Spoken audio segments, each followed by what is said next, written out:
حضرت امام علی علیہ السلام کا ایک واقعہ۔ ایک مرتبہ مولا علی علیہ السلام جنگ نہروان کے لیے گھوڑے پہ سوار ہو رہے تھے کہ ایک آدمی مولا علی کے پاس آتا ہے اور کہتا ہے، اے علی، یہ جنگ آپ مت لڑیں کیونکہ آپ کا ستارہ گردش میں ہے، آپ یہ جنگ ہم پوری طرح ہار جائیں گے۔ مولا علی علیہ السلام اس کی بات سن کر گھوڑے سے نیچے آ جاتے ہیں اور نجومی کو کہتا ہے، اچھا تم ستاروں کے حال جانتے ہو؟ اس نے کہا، ہاں، میرا کام یہی ہے، میں ستاروں کو دیکھ کر انسان کا حال بتا سکتا ہوں، اور آپ کا ستارہ گردش میں ہے، اس لیے آپ کو بتایا کہ آپ یہ جنگ ہار جاؤ گے۔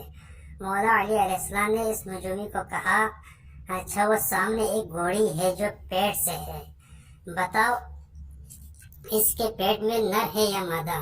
اب وہ نجومی خاموش۔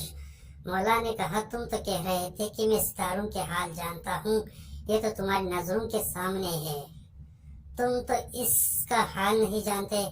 اور مولا علی نے کہا، اچھا بتاؤ کون سا ستارہ جب ٹوٹتا ہے تو اون پر ایک حرکات ظاہر ہوتی ہے؟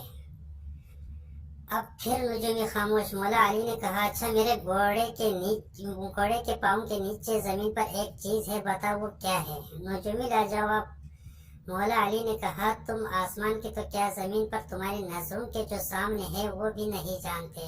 سنو اے شخص، میں علی اب تجھے بتاتا ہوں، علی کی زندگی کی سب سے کامیاب جنگ ہوگی، میرے 10 لوگ بھی اس جنگ میں شہید نہیں ہوں گے اور میرے مخالف کے 10 لوگ بھی نہیں بچیں گے۔